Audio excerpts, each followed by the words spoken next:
Welcome to another episode of Transformer CEOs. This week it was great to be joined by Dominik Kovacs, CEO of Colossian. He stands out as the youngest CEO on my podcast, and yet in a few short years he has transformed himself, his business, and the learning sector using tech and AI. He's humble about his learning and yet has achieved much. His transformation maxes on internal locus of control, using culture to drive sustainable growth, and a mathematical approach to problem solving.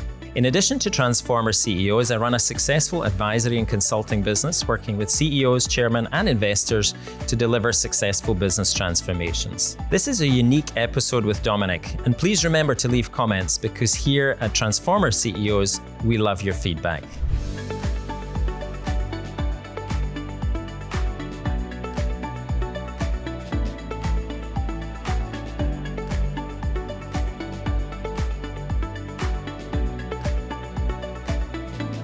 So Dominik, most CEOs we have sitting in that chair have 30 years experience. You've founded and are CEO for two companies, and yet you haven't hit your 30th birthday yet. So how did that happen? Well, it's been a big coincidence. First of all, thanks for having me here. It's such a pleasure. I would say the first one was more of a short ride for close to 3 years out of university, where we tried to basically build a visual fake news detection system, but that was back in 2018. I started working with these algorithms that we call generative AI already back then. You saw where the market was heading. You saw how huge potential this technology had. And as an engineer, I wanted to do something that was beneficial for society. I genuinely was really motivated by that. But the whole idea and the whole proposition failed by 2020, late 2020. So we had to kind of close that business. That was first larger failure I encountered because there was no market need towards a solution, primarily in the media and the fintech space towards analyzing and detecting manipulated content. So was that right product, wrong time? For sure. Okay. People ask me whether we are in the right moment today. I still think no. Regulations and sort of the environment and the legislation for such acts, primarily by the media industry and also on the fintech world, I think we still have to wait a few more years for that market to mature. And then you went on to your second business. Yes, exactly. So we built Colossian from the ashes of this previous company. That's what I usually say. With a mission to make knowledge transfer easy. Firstly, it was more of a marketing and sales focused solution, which, to be candid with you, I wasn't really motivated by because, okay, let's just make another company, another product for helping people make more money. That's not like a huge source of motivation, to be very candid. And over time, we learned how this could be utilized, this technology, because we are a deep tech company, which means we have researchers, mathematicians building the technology. So it's kind of a reverse methodology how you build such a business, because you have to build the tech and apply it for specific use cases where you see problems and challenges. So it's instead of finding a problem and you build a solution, this full reverse, because you found the technology in a lab. And over time we saw how it could not just save costs, but also drive engagement results and better communication results for internal enablement, partner, even sales enablement, so training purposes. It was quite a great learning curve over 2 years between 2020 and 2022. So the purpose, you weren't motivated by another sales and marketing tool. So what was the purpose that was driving you in setting up this business? To be very candid, it was primarily our passion towards video. I'm a huge movie fan. I grew up on all kinds of movies and everything. So I was motivated by visual content. So I wanted to I was working with recording videos during my university years as well. And I understood the pain, right? And it was so obvious to see that this generative AI technology could take content creation to a new level. So that motivation, that inspiration was quite fundamental and kind of was quite basic to us. And beyond that, when we started to hand out the demos and the first version of this technology to different segments of the market, seeing how those prospects and customers reacted, seeing their their kind of stories. They're still compounding at Colossian even today, and it just a whole different kind of experience if you compare it to like just a technological enthusiasm. Great. And how's the business doing? We grow from nothing to more than 2,000 customers, hundreds of enterprises. We are working with the largest companies in the world, including Paramount, United Healthcare Group, UPS, Novartis, Johnson & Johnson, and we help them to save costs and increase engagement results in their enablement and training use cases and teams. We have close to 100 employees, primarily in the US and Europe. We basically built one of the leading products for enterprise AI video creation as of today. So it's been a wide ride, I must say, with the uptake of this market and this segment.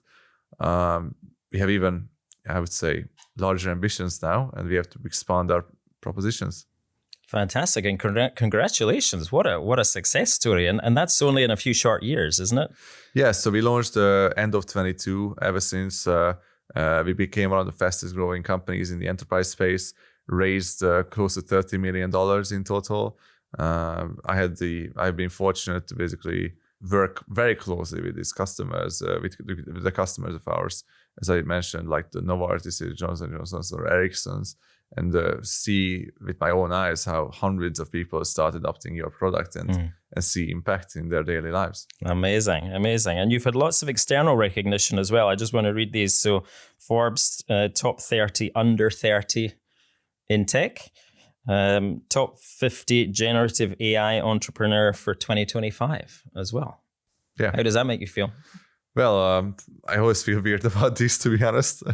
I think it's just the recognition of what we get from the market and our clients and their satisfaction. Like without them, without our people, without our employees and investors, it's their recognition at first. And as a CEO, you are just an orchestrator, as I usually say. Very humble. Now, what about the name of the business? Because that has a slightly unusual origin, doesn't it? It does. So back in 2020, we were thinking about several different names, and I'm not a creative person. It's quite funny because I had this AI transcription engine running behind the background this year with me. And it recorded this phrase I said to some of our customers, even that I'm not a creative person, but it told me that I actually am a creative person based on the activities I do. All right. Okay. I still don't believe that. At least in 2020, I wasn't.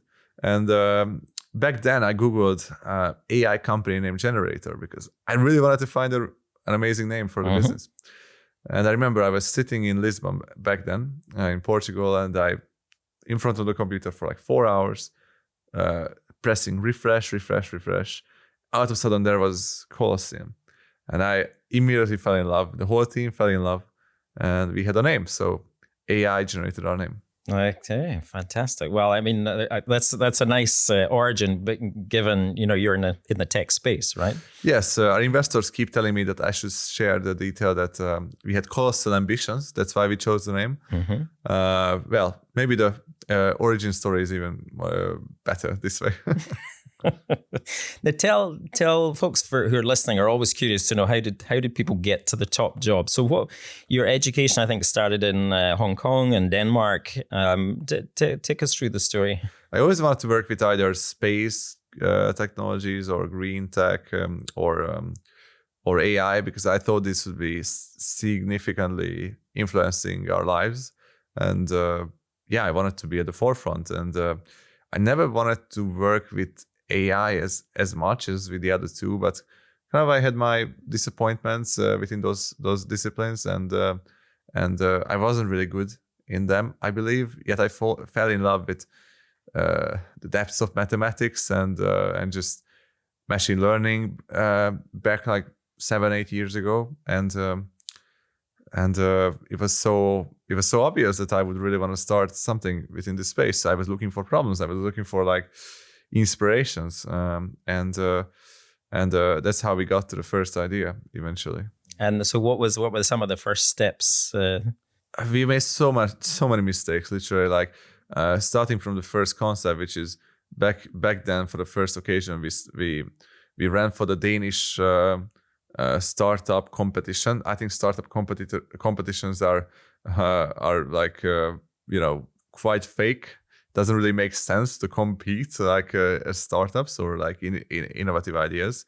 It's quite impossible. And we focus too much of our attention on these competitions and accelerators, but all you need to focus on really is your customer and validate your business idea and be with them. And one of the major reasons why we wasted years of our time was due to the fact that we were technologists and we were engineers, and we focused our attention on building, not on validating, not on having conversations, on testing assumptions.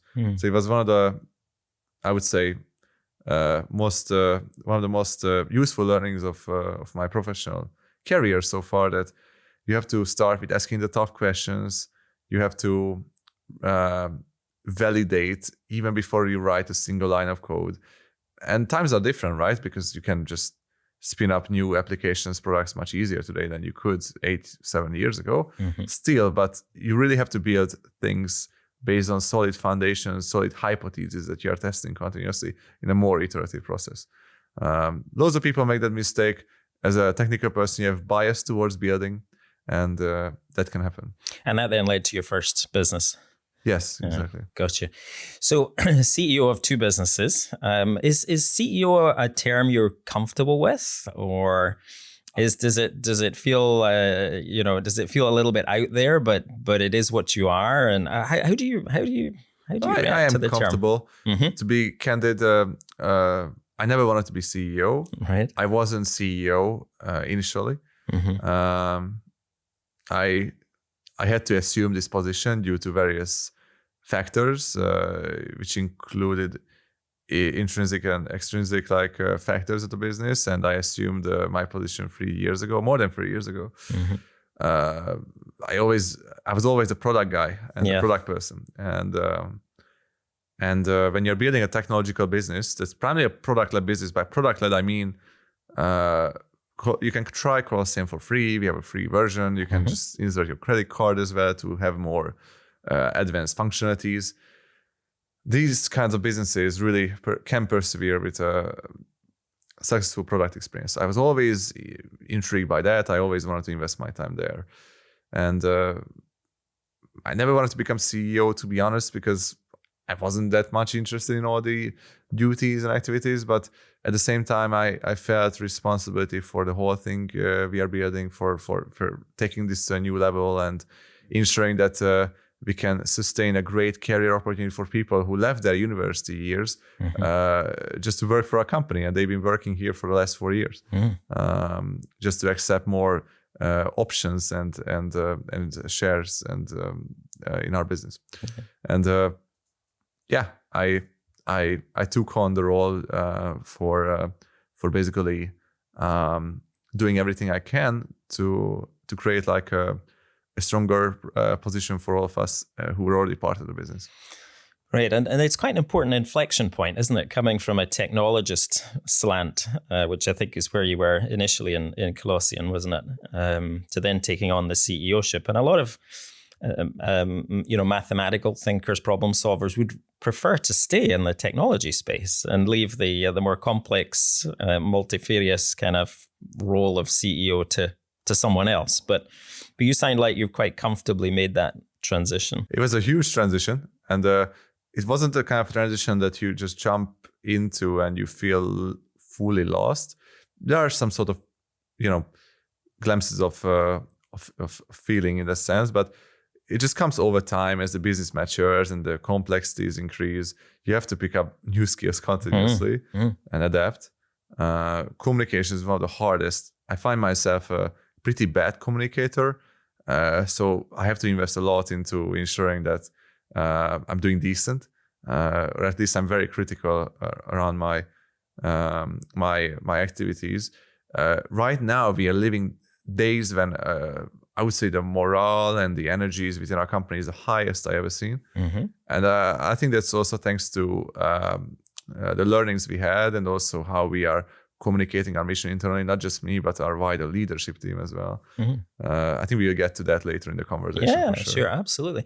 But it sounds like you've potentially been through your own personal transformation then, making that transition from the tech side to the leadership and tech side.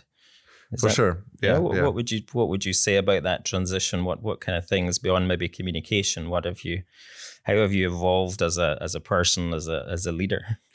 If I have to mention some granular things, it would be some of the business areas, so including marketing, sales, and all the other like commercial responsibilities that are non-technical.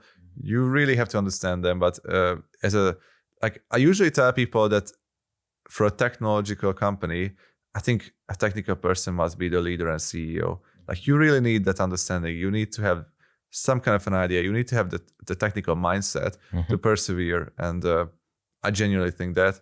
I always tell people that despite the fact that I'm founder of Colossian, if there is ever going to be a time where there is a CEO who can do the job better than me, like it's my kind of in my responsibility, in my interest to kind of then transition away possibly. So like I'm really trying to build a meritocratic system where not just everyone who is an employee of Colossian, but also myself, who is a founder, can be challenged in a good way, right? Yeah.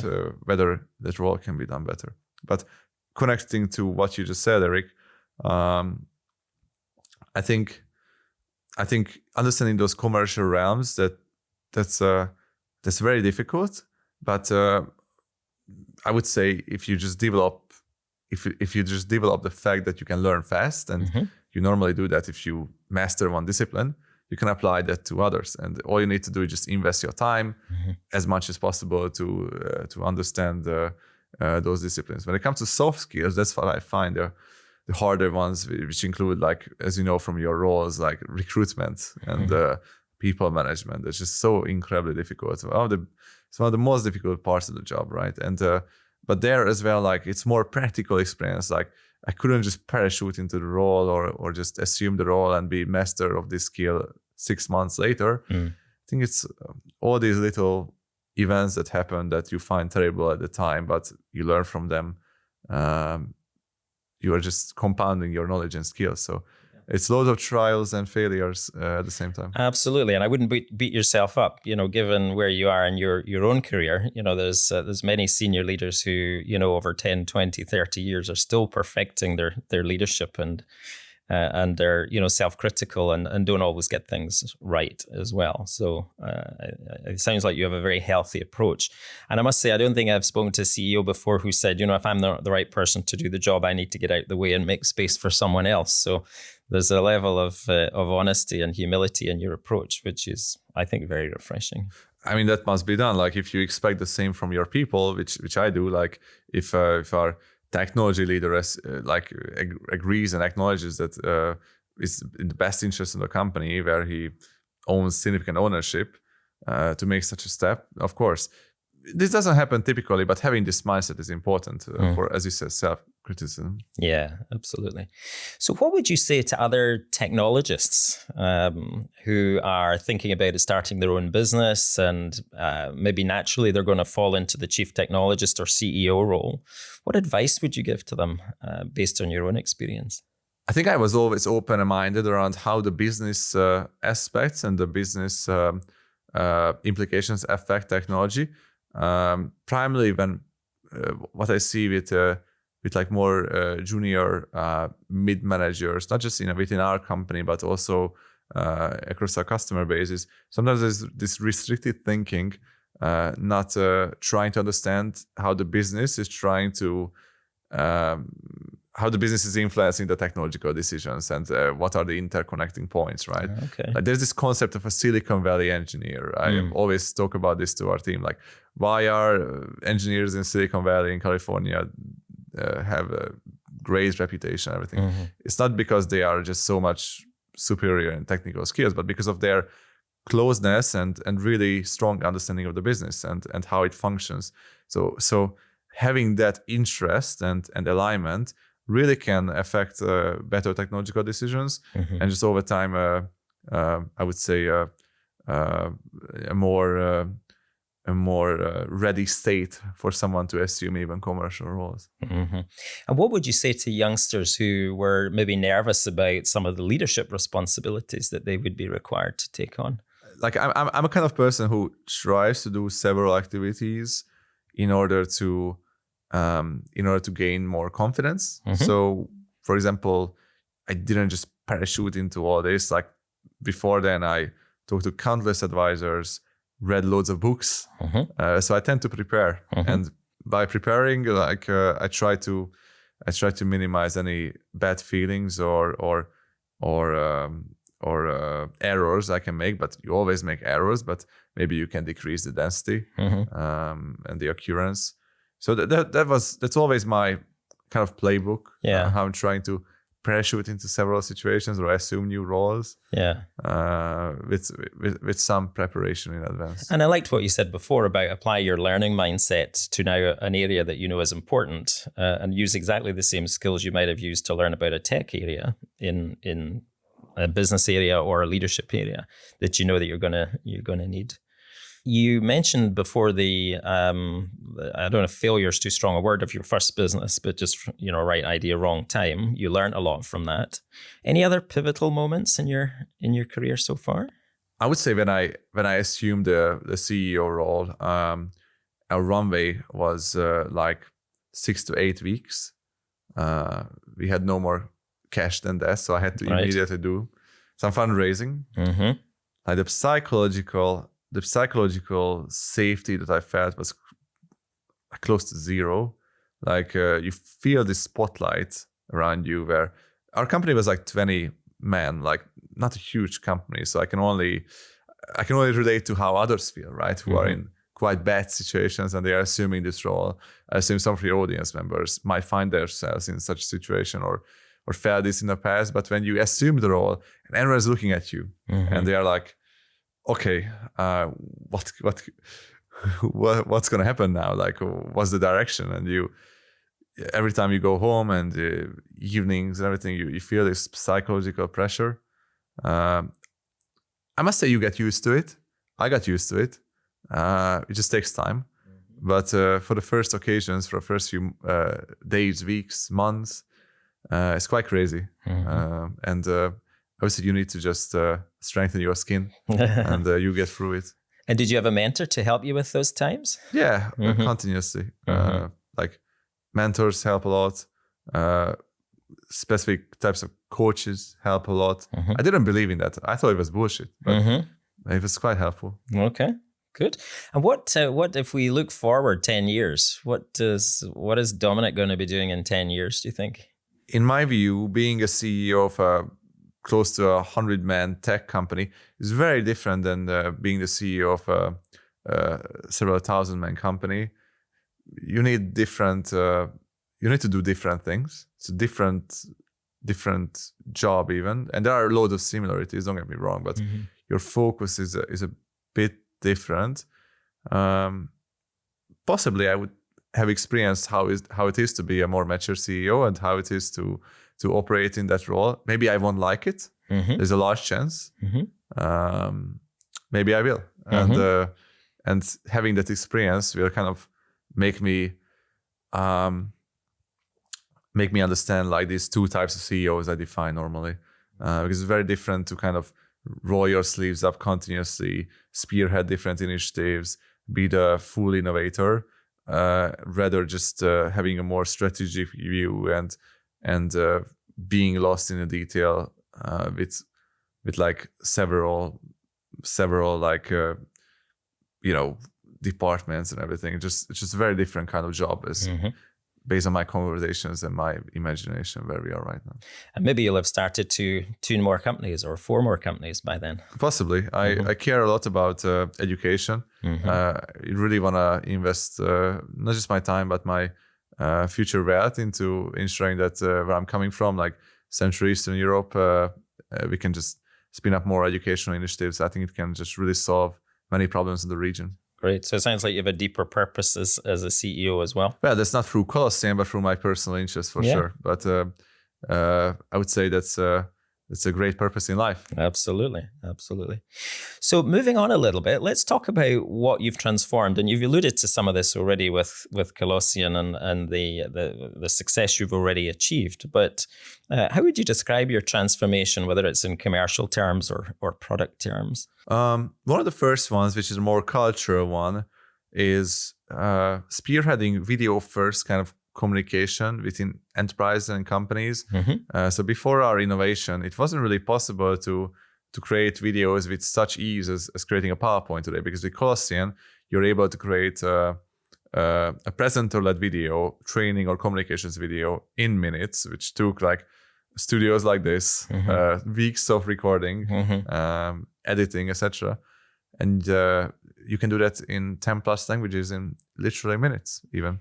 And just to get the point across, this is not just recording videos. This is using avatar type technology, isn't it? Could be avatar, voiceover, but fully AI-led and based on your transcripts, manuals, PDFs, or just simple prompts or a script that you put in. So we work with any kind of materials that you use for input. Reason why enterprises love it is because they have all these documents from the past, and they can repurpose them into videos. So spearheading this video first thinking and allowing them to open this new format, primarily for the ones who care about Gen Z and everyone else. Like I talked to a leader of a consulting firm, and they were complaining that the new generation primarily consumes video, and they don't really have an access to such types of content. So allowing this video first mindset is truly transformative based on what I see across our customer base. Great. So you're playing to a whole different generation who just learn or consume in a different way. Yes, but not just a generational difference, but also for specific use cases, it's much better. GLR, one of our existing automotive clients, does partner enablement, and they've been sending out 30, 40 page long documents. No one read that. I haven't read one of those documents myself, but since they started to convert those into videos and seeing those videos, they became really engaging, and according to them, it's just a much more effective way to communicate their changes, product-related information to the partners they work with in all European languages. Wow. Okay. So is it fair to say that you're transforming a sector? More like we are opening up communication with a new modality, with an existing modality in a new way. Right. So existing modality, new way, as you say. And are there other people doing the same as you, or is this very much class leading? I would say the space has multiple solutions. Right. Where we kind of differ is the fact that we believe in interactive content creation. So the fact that you can talk to the video, you can click on buttons on the videos, you can make a more engaging video that way, not just a passive experience that you just click and watch. We believed in that for several years now, and we see how it transforms KPIs and metrics of our customers. Videos which took exponential effort, because if you have 100 different outcomes, that's 100 videos for single content. That's a key thing what we do in a unique way. Amazing. And I guess you've also transformed your company, right? Maybe you can remember back to the time when you won your first client. Of course I do. And now you have hundreds, I think you said. So what are some of the from tos that you would talk about in terms of the commercial success that you've had? Starting with customer metrics, because I would say those are the most important. The localization aspect, like the seeing more and more language variants our customers are creating, is just really reassuring, because we invested a lot into our localization innovations and feature sets. So we have something called an in-draft localization. This means that while you are creating your content, you can keep editing the localized version as well, which makes it really easy and saves a lot of time, so you can see everything in one place. And this keeps the whole system synced. So if you change something in the English version, you can just automatically do the changes in 10 different language versions. Great. And just seeing the increased usage there and feedback from our customers, I firmly believe in the fact that creating content in a native language of the end user creates better employee retention and better sort of engagement in various countries. I'm very proud of that. In addition, we have a metric which is time to value. And the time to value means how easy it is to get to the end result that the customers want. It's a very hard metric to influence. You need loads of design expertise, creative thinking in a sense, and we managed to significantly reduce that. We couldn't really do that in 2024, but this year we really managed to like reduce that and also hear from our customers that they can get to the end result faster thanks to the innovative features we are deploying. And that makes me really proud because that aligns with our vision that we don't want our customers to spend time on creating content as much. We want to enable them, we want to help them to get to a high quality. I think AI is here to help with not just speed, but quality, maintaining the same levels of quality or even greater. So in that aspect, it's been really successful, and we won one of the best design awards in the space, the Red Dot Design Award, because of all the user experience and user interface innovations we launched. Congratulations! So thank you. Brilliant. Another award. Yeah, that makes our design team like I'm very very proud of our design team and all their effort, and it's just a unique opportunity. Like we couldn't believe it ourselves. But when it comes to company metrics, I care about effectiveness. Like I'm kind of CEO who really cares about financial health and also just sustainability in a business. I don't fully believe in bubbles and in a growth at all cost way of driving the business. I care about true value, and in the current economy, the way to do that is that's you make customers happy, you make them you exceed their expectations, and you build a sustainable but kind of aggressively growing business. And revenue per full-time employee is a metric I care about fully. Like software companies can truly persevere of that. How that's growing, like the number of employees we have divided by revenue is just. So that's one of your key financial metrics? I would say so. Yeah. Is there another one? There are several ones, like from sales and marketing effectiveness, called the magic number, that primarily like software companies truly focus on.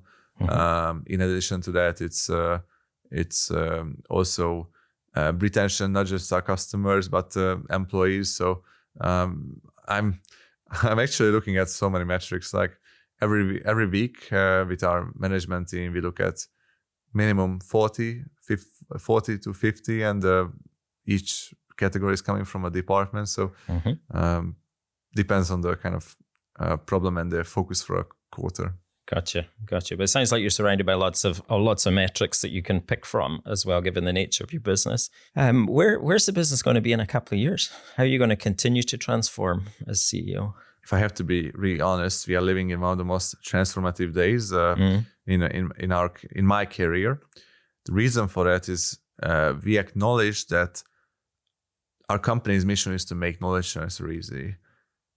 We believe that the way to do that is through a video-first content creation, but we heard from the market, we heard from our customers, and we thought it through rationally that there are use cases where video is not the only way. Video is not the way. So we want to become the sort of multimodal enterprise training and enablement platform that helps you create your content materials from your content from your existing materials and data. And for that, there are several elements that we need to build, and we are building right now. One is a multimodal creation process, which means that you can create courses, lessons, interactive experiences, videos as well within Colossian. This is already in the works and is launching very soon. And if you look at our company, there are loads of like vendor consolidation efforts by our customers.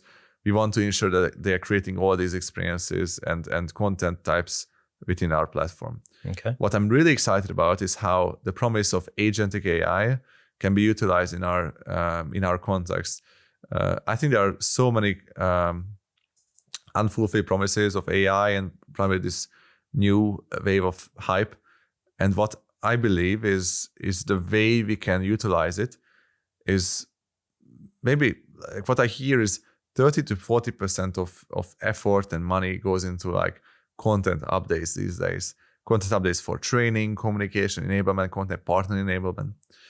And if we are able to connect to the knowledge sources, which is already in progress for our customers, and detect these changes within the enterprise, and sort of automatically, in a human-in-the-loop manner, propose updates or new content types based on the change that's happening in the company, we can truly become a cogwheel of the organization. I see what you mean. Right now, Colossian is a tool. It's a hammer. You don't use a hammer for everything, right?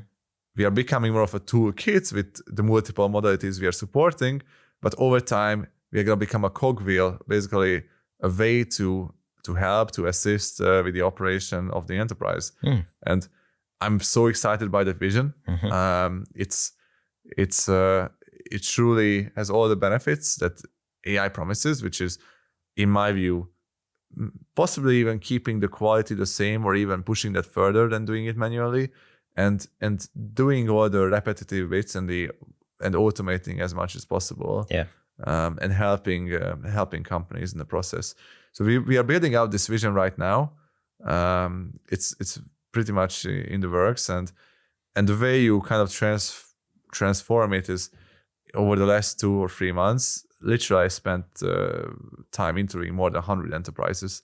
It's been countless interviews, talking to their leaders, VPs, directors, and understanding their pain points, understanding their challenges, understanding what they think about our propositions and what we are building out. And from these conversations, this kind of path is solidifying. Good. So you're getting positive feedback about that from clients. For sure. Yeah, great. Well, and it sounds like you're trying to make yourself much more systemically part of their organizations, which I'd imagine from a customer retention and revenue point of view is also a good way to go. I just been to a conference in Asia, and one of the key aspects of the conversation was how can we think of AI not just as a tool, but as part of the workflow, because the results that you can get is just tremendously higher if you make AI part of your workflow. So that's our ambition. How can we take the company beyond to be fully integrated into workflow? I would say that's huge. And are you finding other CEOs are transformative in their reaction to that, or are they a little more risk averse, or they want to be a fast follower, not go first, or what's your? More people are risk averse for sure, but the ones who are under significant pressures by the market, given they are public companies, or are desperate for innovation, because I would say everyone is having those times these days, including ourselves. It's an easier type of conversation. I think the market is definitely heading towards that direction. Like 2 years ago, it was crazy to think that an AI system could connect to the data of a given company. Today is becoming more accepting, and in a year or two from now, it's going to be even easier. That's my prediction. Yeah, got it. Now, I suppose transformation is never linear. There's always hiccups or potholes or cliff edges sometimes. So what's gone wrong in your journey? So many things. One key area to highlight is my mindset changed a lot. Okay. I always put so much this is a very typical change, what I saw across my peers and the mentors I work with. Everyone lived through this, and everyone had their bad moments when this happened. For us, it was my aggressive view and thinking around speed of progress and development. I'm still very greedy, don't get me wrong, but I had a bad mindset in a sense, and I just wanted to churn out new innovations and developments. And when you're building a technological business, when you're building a software business, that those mistakes, those corners that you cut, and that tech debt that's accumulating can really bite you. And this has this has been going on for or we reached a point where this was going on for 2 years or something. And we had this moment that's very typical for all software companies. We made a release and such a large outcry from our customer base. We didn't think through several aspects of the user journey. This was a while ago now, but the system had several new glitches and bugs that it was introduced to. We lost our second largest customer. So it was crazy. And when we analyzed the situation, it was due to our culture. It was due to our decision making around how we develop and release new innovations. So the way we solved that took a year. It wasn't a single decision. Okay, we are not gonna make such shortcuts, because it was included in our culture. I put that in our culture by being so greedy around okay, we have to hit all these milestones. We have to release these new things imminently to compound our innovation. We had to incorporate a different kind of critical thinking around value, around high quality. And this design award which we won and these new results we are seeing is really the testament of that, which took, I would say, more than 1.5 years to build. And for that, we had to change our performance evaluation systems. We had to change our cultural values. We had to change people in the company. It took a while. What a great link this story makes as well, because the next part of our conversation is all about what did you do with the organization to make the transformation effective and to make it stick as well. So let's dig into the culture side. So it sounds like this release that didn't go entirely to plan was a bit of a pivotal moment for the evolution of your business. So what did you do specifically on culture? And you mentioned talent as well. So if we stick with those two for a minute. So these decisions that you make, that every single individual makes, the engineers, product people, these are very soft and borderline decisions, and you cannot really control them by just standing on all hands and saying that we shouldn't do things like this anymore. So we assembled a cultural circle. Very interestingly, Ericsson, one of our largest customers, did the same due to other reasons, but a very similar methodology. But we assembled a cultural circle from 10% of our company who were culture champions. And everyone acknowledged that things have been going in a bad direction.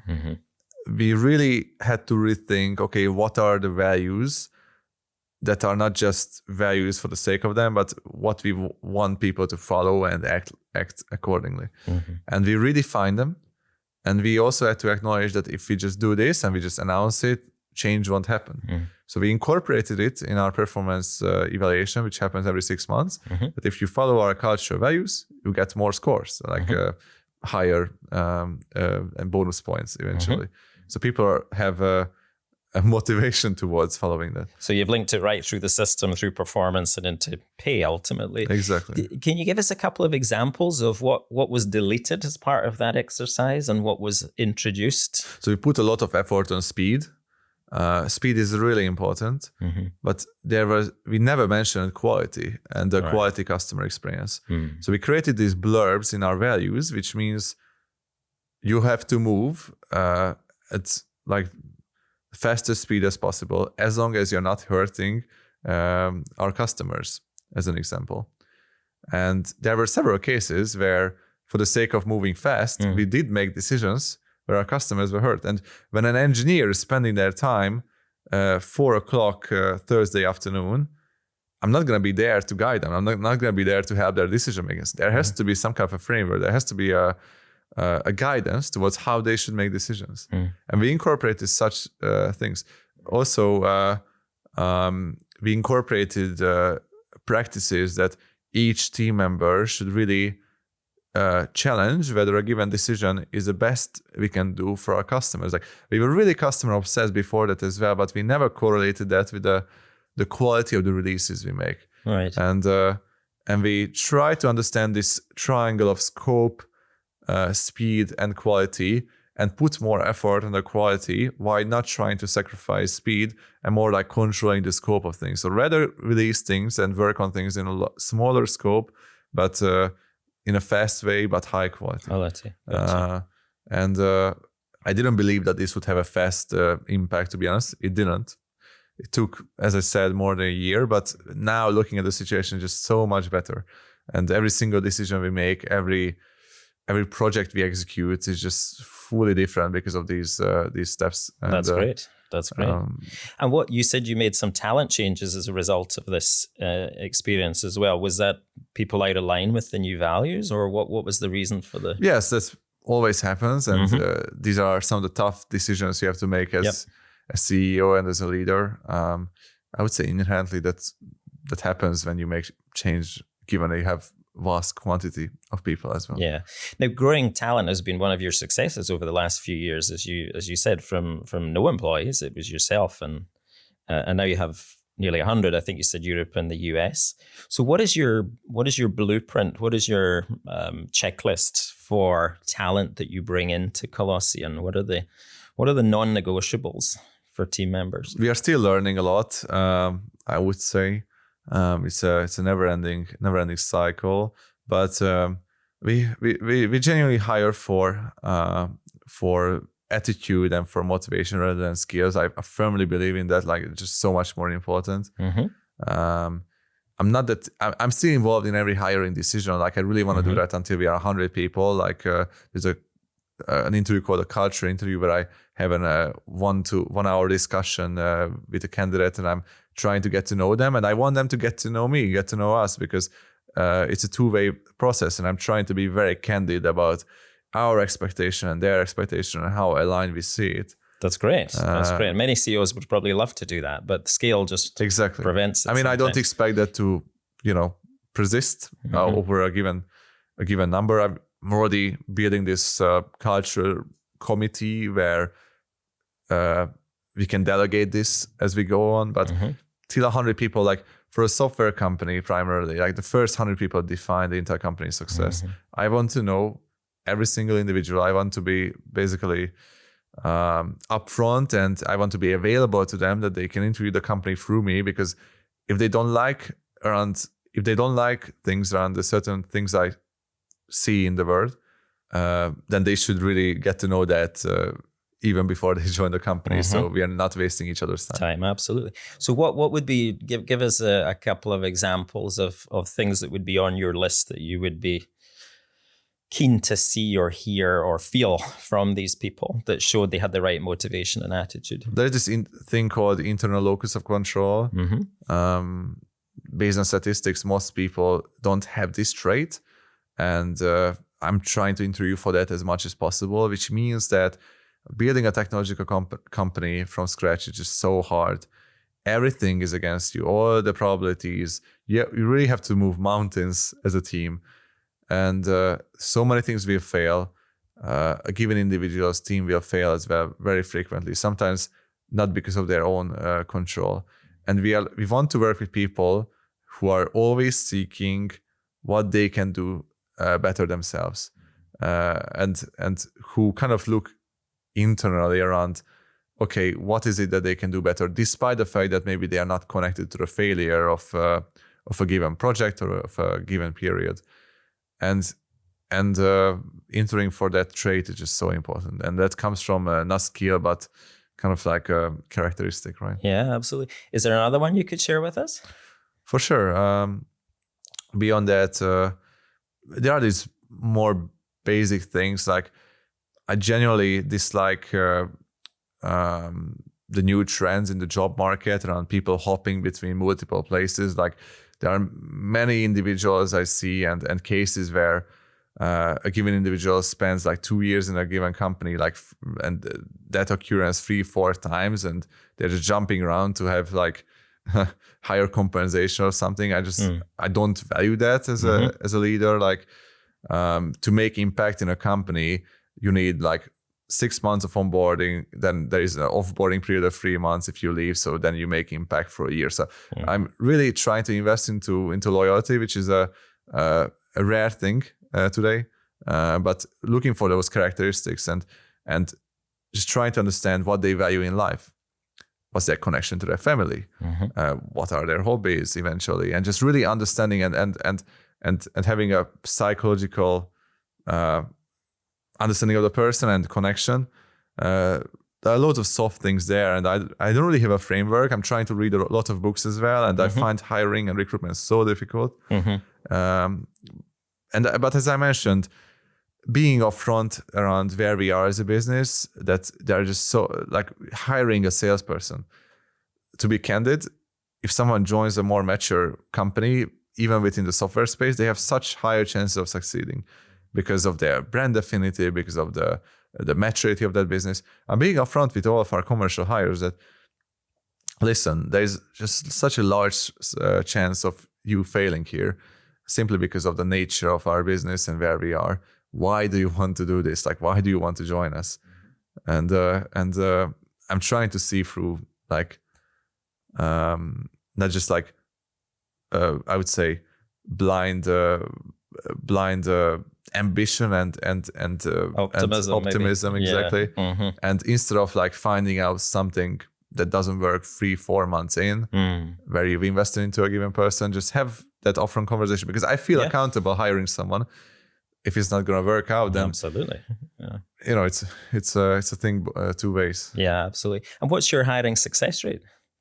In terms of what metric? Lasting 2 years, performing well, aligned expectations, those kind of things. I would say we scaled so rapidly over the last 1.5 years that these metrics probabilistically we're not seeing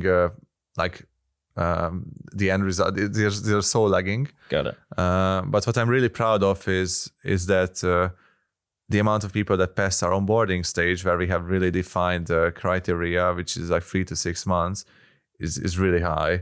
And we try to teach companies and offer solutions about onboarding. We try to make our onboarding as good as possible, and we use our own product to do that as well. Now, you also mentioned reward. You talked earlier about, did you say options, or Yes. have a kind of long-term, is that? At Colossian, everyone has options. So everyone has... Tell us how that works, yeah. So one of our core values is ownership. I just don't want that to be like a blunt value. Ownership to me means also ownership in the business. So we offer everyone like options by default, and we are trying to vary. Like as a relatively small technological company, we don't have as much perks or employee benefits as a more mature business. So I'm trying to ensure we are compensating well on the cash and option side, and then that's it. That's kind of our philosophy. So you give people options. Do they need to stay for a certain period of time for those to mature, or? It's standard, like very standard. Like there's a 4-year vesting period and a 1-year cliff, which means they have to spend 1 year at the company to kind of start exercising them. I see. Yeah. Gotcha. And is that helping with retention? A lot. Yeah. Great. So what are you proudest of as you look at the organization you've built? And, for somebody, like I keep saying, under 30, who's built an organization of 100 people, raised funds, huge customer base. What are you proudest of about your organization? I had this moment, which I really, really wanted to see. It was one of our engineering leads. I explained some strategic context around rolling out a new product line in a given date. And we don't really have, I would say, milestone-based performance on the R&D side or anything like that. I just don't believe in that where we are right now. I believe in maintaining a culture of missionaries who are aligned with the company performance through their cash compensation and through their options. Okay. And what I wanted to achieve was just giving strategic context to everybody, making sure they understand why we need things by a certain date and holding them accountable towards executing that plan. Why, of course, we are trying to ensure that there is customer, that we are trying to keep the quality standards high. They really rally things around without me. And I haven't seen that in the past years, to be very candid. Like we reached a point where our engineering leads, who are not part of our leadership team either, are pushing each other with statements like, hey, I have ownership in this company. And they might mean that they have actual ownership or because of the value that we stand for. They want this project to be concluded by that given date because they understand the strategic context of the business. And it's not like one of our leads is highlighting this and everyone is like sandbagging or doing something. They are all in this together. And that happens without me having a single conversation or joining a single call. I'm doing my own stuff. I'm trying to extinguish fires elsewhere. And that's happening without any of my interference. Mm-hmm. I'm just really proud of that. That's the culture that the kind of company I wanted to build, where we are all here together. We all have high expectations, drive, and energy, and high talent density. It took a while, to be very candid. It's not an overnight success. But Dominik, it strikes me you're quite self-critical about the things that you don't think you're getting right so far. But it sounds like there's an awful lot you are getting right, and you have to be maximalist, I would say, contributing to your success as well. So, well done. It's a tortuous journey, and there's lots of twists and turns in it for everybody. It sounds like you're getting up that curve, no trouble. Let's talk a little bit more to kind of conclude our conversation about transformer CEOs. And it strikes me that you absolutely fall into that category from a number of different perspectives. We've talked about the DNA for the talent that you hire. What about the DNA for transformer CEOs? What do you see in yourself, or what do you see in others like you that would be distinct as transformer CEO DNA? I would say having this leading by internal locus of control in this case, which means that surrounding yourselves with people who tell you that you are doing something bad and who are not just nodding all the time. Yep. That's a terrible mistake. In addition to that, just having this self-criticism and I think we are being humble as an organization, and that helps. Being humble by the grand movements of the market, by certain situations, and acknowledging that we have a lot to learn. That fully helps. In addition to that, I'm trying to be upfront, in almost all cases where it's possible. And I acknowledge that as a company grows, and I saw it myself, I couldn't communicate as well to 100 people to 15 people, which is so difficult. And it took me a long time to learn. And I can only imagine what happens if we had 10x employees, right? It's just, you cannot communicate the same way. But in certain having those rituals and having those connections to people across the company, not just within the leadership team, and being upfront about the challenges, it just helps so much. And that's, again, like a communication investment. I think some of the traits that I see in CEOs who I really admire, and I wish I could learn even more from them, is an even more relentless drive towards solving the needs of their audience and customers. Like, their level of understanding, the details there, it just really motivates an entire organization. Like, their understanding of the market, and it can always go deeper. It can always go further. There's no maximum limit you can reach, and that level of empathy and drive towards resolving that objective, towards getting closer to your mission. I think that just is really motivating for everyone around you, and I think I could deepen my investment in this area, and I dragged the organization with me in the past period, which I'm really proud of. In addition to that, just having this skill of learning incredibly fast is just so important, primarily in today's age. Like, you really have to learn a new discipline over a weekend if you have to, and invest your time and learn how you can study in the fastest way. Yeah, these are great points. And quite often we're able to point to what's called derailers sometimes, the qualities in a transformer CEO you do not want to see. What might those be? And maybe there's things you've seen in others, or maybe people you've tried to recruit to your organization where you say, like career hoppers, for example, is not interested. I mean, for the type of companies I'm comparing ourselves to, and where I find ourselves as a technological business, you really have to roll up your sleeves time to time. So to me, it's inevitable that even at a later stage as a CEO, I wouldn't be able to have the skills, take the initiative, and show people that sometimes the impossible is possible. And you have to have not just high confidence, but a continuous experience there. And sometimes you have to show people the example, and without that, you might not be able to lead them and motivate them.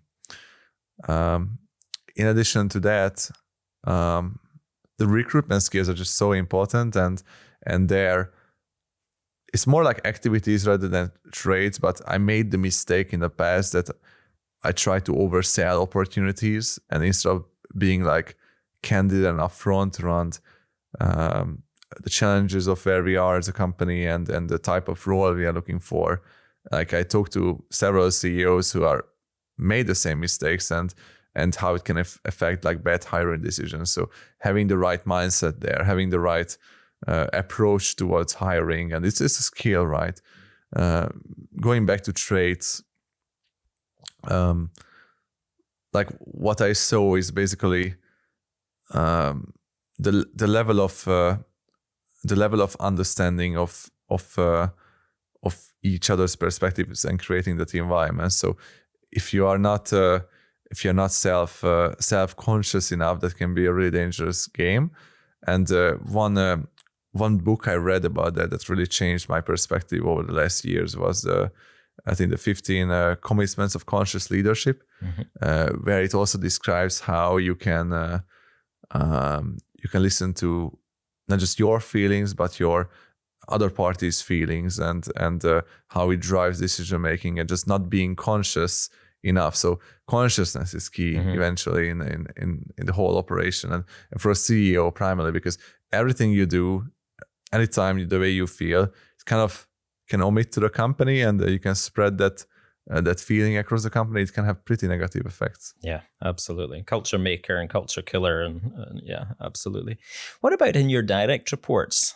Are you kind of grooming those individuals maybe one day to take over your position as CEO? There are possibilities. I would say I'm trying to solve problems together with them as much as possible, trying to ensure they have the context I see, and I'm trying to give them as much ownership and accountability, and also room to grow as possible. I do think from where we are, it's always inevitable not to just throw people in the water and see how they can swim. Like, to be honest, that's one of my methods, and it worked well so far. It's the fastest way to kind of ramp up someone in an area, and if you have the reliable people who you've been working together, or you can recruit, it works pretty well. Yeah, it often depends on the quality of the person, what their past experience is, doesn't it? Yes. And their confidence. That's great, Dominik. A few kind of general questions to kind of wrap up our discussion. First of all, do you think successful transformer CEOs are born or bred? I think more the latter. I don't think I have many traits that I have now and I find successful that I was born with. There's so many things you can learn and pick up and practice. I genuinely think so. And that answer doesn't surprise me, because you talked about learning all the way through our conversation and how important that is. And do you think when you become a transformer CEO, that's what you always want to do going forward? Maybe, yes. Yes, I do. I mean, to be candid, this is one of the hardest jobs I could ever imagine. Literally, there are very few jobs I can imagine that are harder. So that curiosity, that challenge just drives you forward. Yeah. Yeah, great. And what about the demand for transformer CEOs in the next 5 years? Going up, going down, staying about the same? Up for sure. Like there's so much market disruption by solely technology, not only mentioning other factors. It's going to be a huge challenge to kind of rethink operations for small to large businesses. Okay. And final question is, do you think transformer CEOs deserve a premium in terms of reward, given the environment they operate in and the skills they're required to have? Whether they should get a premium, I would say depends on the circumstances of a company. Like I'm a transformer CEO in this regard, and there was a period in our business where performance wasn't there. I was the first to cut my compensation in half. You have to be accountable for your decisions. Yep. I believe in that principle.